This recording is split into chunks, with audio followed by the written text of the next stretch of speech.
Welcome back to the channel, and today I wanted to cover the best archetypes for the offensive side of the ball in college football 26. With the recent patch coming out on the 6th of August, we got some new updates to AI blocking patterns and blocking ability, as well as better pass rushing for the defensive side in those higher difficulties. So that will significantly change the way you want to construct your team, and I felt like it was a great time to give a new tier list. While tier lists are always subjective, I wanted to take as much bias out as possible and identify what the best archetypes are based off 3 factors: how easy they are to upgrade, or in other words, how cheap the upgrades are, the abilities they have access to, and lastly, how they feel when you play with them in the game. The third section will vary on how you choose to play, whether you throw or run more, and the difficulty and sliders you play on, which for this video will be Heisman difficulty, and we're using our own personal slider set on the channel if you want to go take a look at that. With the baselines out of the way, let's go ahead and jump into the best archetypes for the offensive players in college football 26.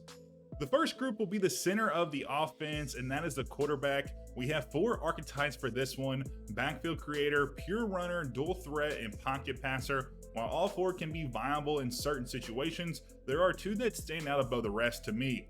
Dual threat is option 1A in this list, as it gives you access to extender, dot, and mobile resistance, which are 3 very good abilities in this year's game.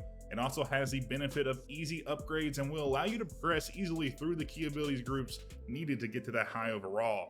Option 1B for me is pocket passer. Some may not enjoy the limited mobility of the archetype, but with most, if not all, the players that I personally play with, I consistently get them into the mid to high 70s overall on their speed ability.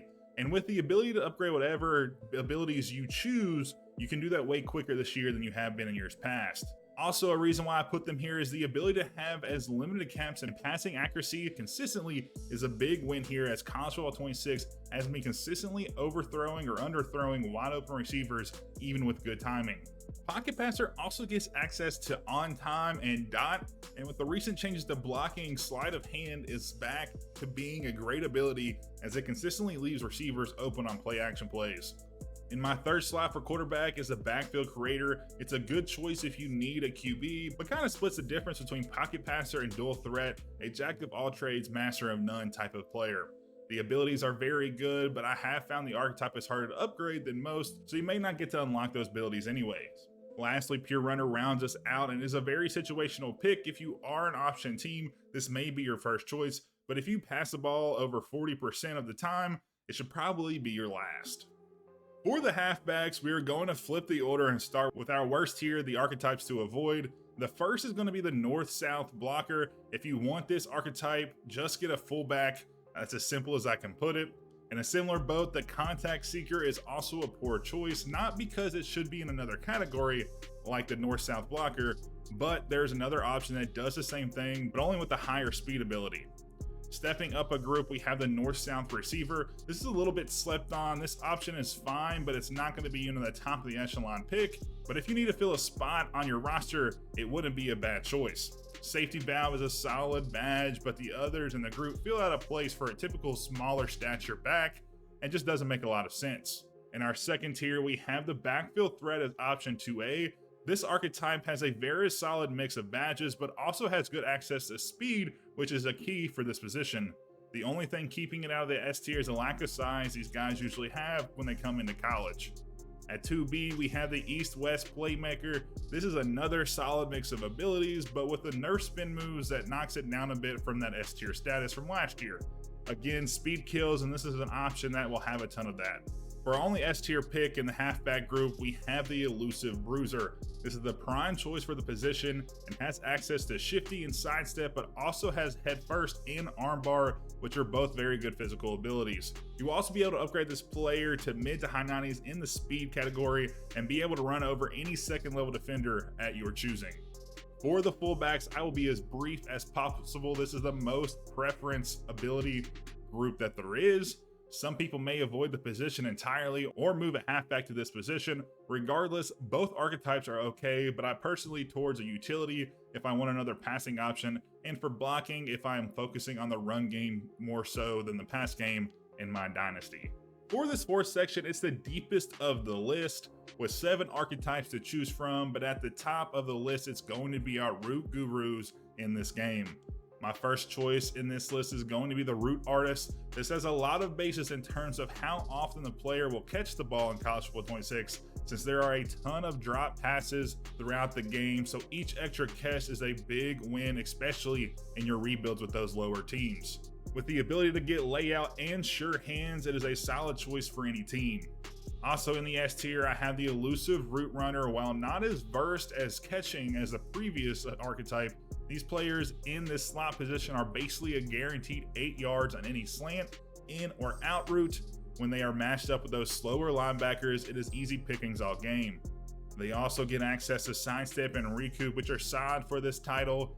But moving down a rung, we have the speedster tier, and some may disagree with this, but with the fade glitch being nerfed from last year, you still have a solid speed threat on the outside, and you only have 1 safety over top. You'll still get it open a lot. But with the downfall of this is that we will likely be tackled mid-jump from behind and drop the pass either way, so there's really no reason to get open on most plays anyways. While still having good access to abilities like takeoff, it isn't as good as last year, especially with most 4-star and below receivers coming to the game with sub 90 speed. Also in this section, I have the gadget archetype. While this is an oddball, they are very good at most things and add the ability to play quarterback at times. It makes them quite useful and unique. They aren't going to be the highest overall on your team, but with a solid mid 80s, most times they're a solid player and could be your second or third option.